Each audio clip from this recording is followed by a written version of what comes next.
Quem é Rodrigo Maia? O mundo gira e às vezes capota. Isso é especialmente verdade na política. Na política, o inimigo de ontem é o aliado de hoje e vice-versa. Se você quer um exemplo muito bem acabado disso, precisa olhar para César Maia. Ex-deputado federal, ex-prefeito do Rio de Janeiro por 3 ocasiões e hoje vereador da cidade, César Maia é filiado ao Democratas, antigo PFL. O mesmo partido que lá atrás, quando ainda se chamava Arena, deu sustentação à ditadura militar. Naquela época, o regime estruturado pela Arena colocou César Maia para correr do Brasil. Em 1969, ele era militante do Partido Comunista Brasileiro. Foi perseguido e precisou se exilar no Chile. Lá chegou a trabalhar para o governo do presidente socialista Salvador Allende, mais tarde assassinado em um bombardeio pelas tropas de Pinochet. Foi lá também que César Maia conheceu Mariângeles Ibarra, filha de uma família de comunistas, e onde nasceram os gêmeos do casal, Rodrigo e Daniela. Rodrigo Felinto Ibarra Epitácio Maia, ou só Rodrigo Maia, nasceu em Santiago, no Chile, em 1970, durante o exílio do pai, mas não é chileno. Na época, ele e sua irmã foram registrados no consulado brasileiro, o que torna os dois brasileiros natos. Isso faz toda a diferença. Não fosse assim, Rodrigo Maia não poderia ter sido eleito em 2016 presidente da Câmara dos Deputados, cargo que ocupa até hoje. Então a gente tem que agradecer, foi uma disputa limpa na política, né? Na política, isso que é importante, é assim que a gente deve fazer. Quero agradecer a minha família, meu pai.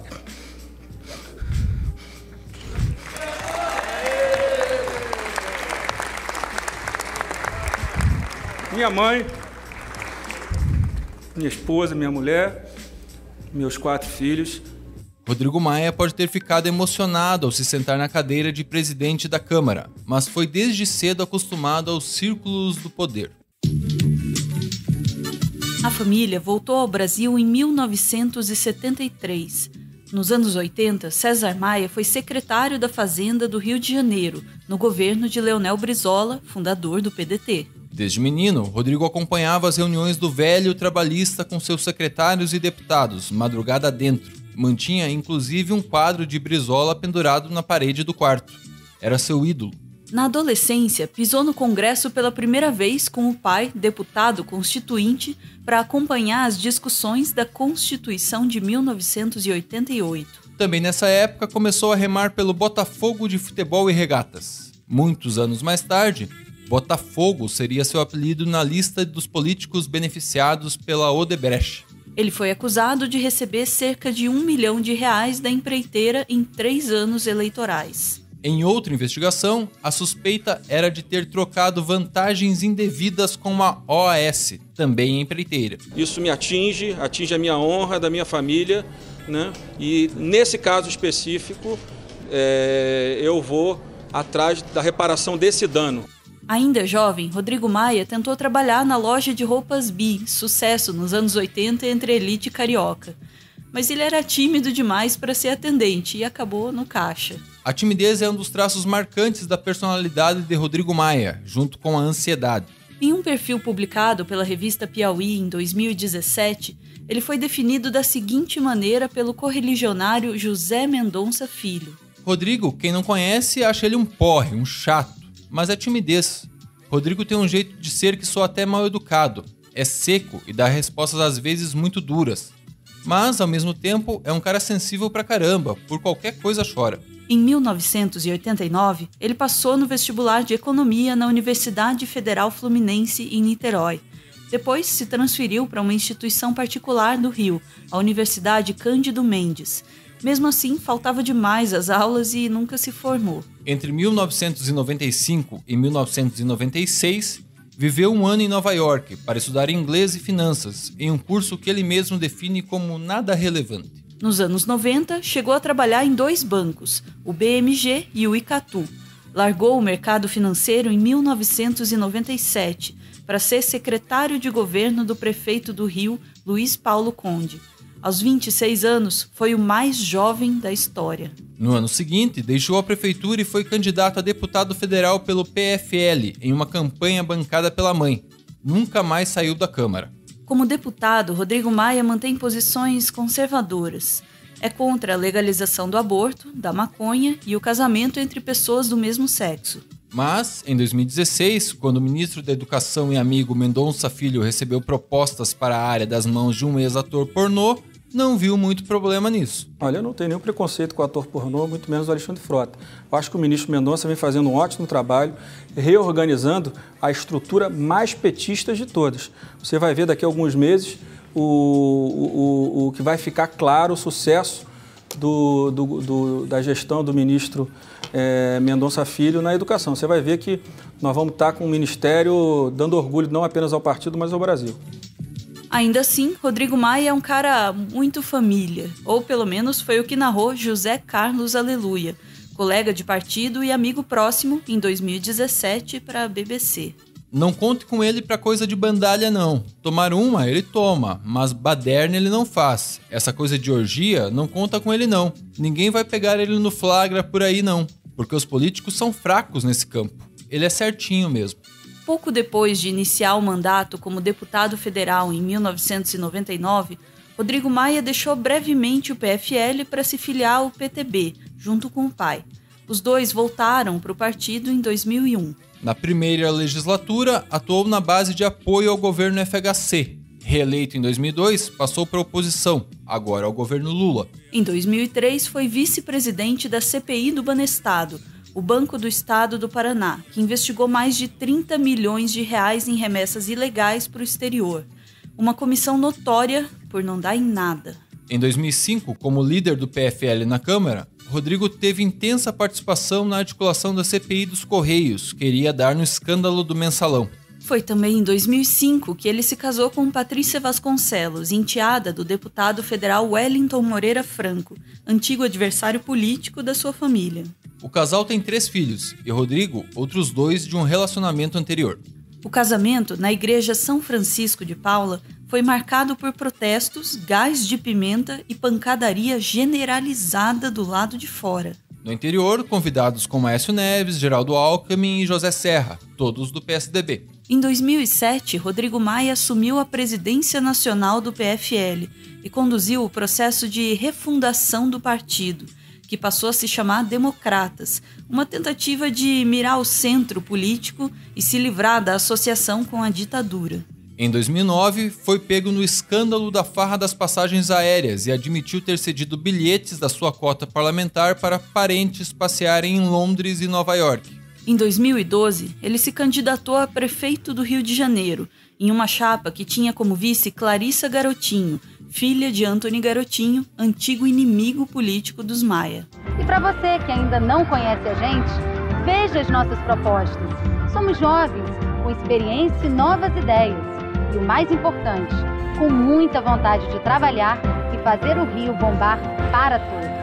Os 2 herdeiros de clãs poderosos patrocinaram juntos um retumbante fracasso. Fizeram 95.328 votos, ou 2,94% do total, numa campanha polarizada por Eduardo Paes e Marcelo Freixo.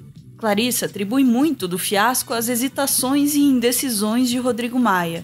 Para a revista Piauí, em 2017, ela usou o exemplo de 2 jingles compostos por MC Naldo para a campanha. Ela disse: ninguém sabia qual usar, qual ia para televisão, qual ia para a rua. Acabou que usaram os 2 porque ele não decidiu. Na mesma entrevista, ela tratou da timidez do ex-colega de chapa. Ele tinha pavor de fazer carreata, tinha vergonha de ficar em cima do carro dando tchau para as pessoas. É uma pessoa que numa eleição majoritária tem dificuldade. No meio político, Rodrigo Maia tem fama de cumprir acordos. Pelo menos em uma ocasião, falhou, justamente com Clarissa Garotinho. Para que ela aceitasse serviço, Rodrigo prometeu que os Maia apoiariam os Garotinho nas eleições seguintes para o governo do estado. Não aconteceu. Ela contou. Ele afirmou que as coisas tinham mudado, que ele reconhecia o acordo, mas que não podia cumpri-lo. Rodrigo Maia foi eleito presidente da Câmara pela primeira vez em 2016 para um mandato tampão depois de Eduardo Cunha ser afastado do cargo pelo Supremo Tribunal Federal. É meio que um consenso. Ele era o cara certo na hora certa. Acho que construiu uma candidatura quando ninguém imaginava que eu pudesse construí-la. Eu não era nem presidente de partido, nem líder partidário. Todos os últimos presidentes da Câmara passaram ou pela liderança dos seus partidos, ou eram vice-presidente, como o caso do Marco Maia, foi candidato à reeleição na cadeira. Eu não era nada, eu era um deputado do médio clero, como outro qualquer. Eu construí uma candidatura em base da minha história, daquilo que eu sempre fiz, votar contra o governo do PT. Apesar de seu histórico de oposição aos governos petistas, ele foi eleito com o aval de Lula. Fez 285 votos e admitiu que não teria vencido sem os votos da esquerda parlamentar. Alguns dias depois, elaborou melhor, em uma entrevista ao Roda Viva. E eu tenho certeza que ninguém do PT votou em mim com expectativa que eu vá mudar de posição. Eles votaram em mim exatamente porque eu tenho lado e sou contra eles, mas sou contra eles na política. Não sou contra eles, de forma a agredir, a xingar. O fato é que a Câmara queria um presidente calmo e conciliador, depois da gestão turbulenta de Cunha. E a esquerda queria derrotar Rogério Rosso, o candidato de Cunha na sucessão, mesmo que para isso precisasse se aliar a outro tenaz adversário. Poucos meses antes, Maia tinha dado um voto contundente na Câmara pelo impeachment de Dilma Rousseff. E inclusive elogiado o então presidente da Casa, arquiteto do afastamento. Como vota o deputado Rodrigo Maia, Democratas. Senhor presidente, o senhor entra para a história hoje. Pela minha família, mas principalmente pelo meu pai, que foi, quando prefeito do Rio, prefeito César Maia, atropelado pelo governo do PT. O PT rasga a Constituição no Rio e rasga a Constituição aqui. O meu voto é sim! Desde que assumiu a presidência da Câmara, Rodrigo Maia já foi reeleito 2 vezes, um fato inédito. Teve papel decisivo na aprovação de projetos para o governo de Michel Temer, como o teto de gastos, a terceirização e a reforma trabalhista. Nessa época, o secretário-geral da presidência e braço direito de Temer era seu sogro, Moreira Franco. Quando a Lava Jato bateu na porta do ex-presidente em 2017, Maia era o primeiro na linha de sucessão. Com pouco esforço, poderia ter tirado Temer da jogada e sentado na cadeira. Para rebater os boatos de uma possível conspiração, provou sua lealdade a Temer mostrando a ele uma mensagem que recebeu da mãe. No texto, ela ordenava: "Você não vai conspirar." E o filho respondia: "Não, mãe, você me ensinou que eu tenho que ser leal, e assim eu sou." Como alguém que veio do mercado financeiro, Maia defende políticas liberais e a agenda do mercado, mantendo a pauta de reformas como prioridade. Uma vez até foi capaz de votar com o governo Dilma, quando o tema era o ajuste fiscal. Por conta de seu vício no celular e aplicativos de mensagem, é um dos parlamentares que mais conversam diariamente com analistas e investidores. O velho Brizola não gostaria nada. Isso acaba no bolso dos empresários, dos ladrões desse país. Podem crer, esse é um país roubado. Quem está sendo roubado são as crianças nesse país. Eu fico indignado quando eu vejo esse panorama, essa desumanidade e gente apodrecendo de amontoar dinheiro.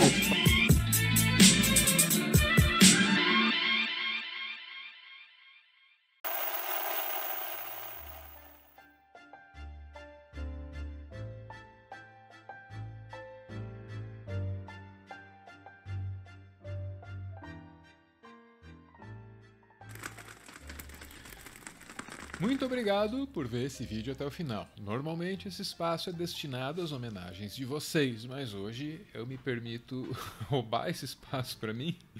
É que hoje é aniversário da doutora Ana Flávia Merino Lesnovski, diretora toda poderosa do Meteoro, e a verdadeira fundadora desse projeto. Eu já contei essa história antes, mas vá lá. Eu estava absolutamente desesperado, desempregado e fragilizado em muitos níveis, em muitos sentidos. Aí eu mencionei que queria fazer alguma coisa minha, hoje nossa, e ela apareceu com os meios para isso. Da mesa digitalizadora para a gente fazer desenhos, animações, até o microfone. Eu, que faço tudo para me esquecer de quem me fez mal, mantenho na lembrança quem me fez e quem me faz bem todos os dias. Muito obrigado, Ana. Se algum conteúdo desse canal já te informou ou te ajudou de alguma forma, é a ela que você pode agradecer, mas só se você quiser. Eu quero. De novo, muito obrigado, Ana. E eu não sei se eu já disse, eu te amo. Nessa segunda foto aí ela aparece numa montagem meio ridícula que eu fiz, porque é isso que ela ganha por incentivar os outros a fazerem arte. Beijo, gente. Valeu!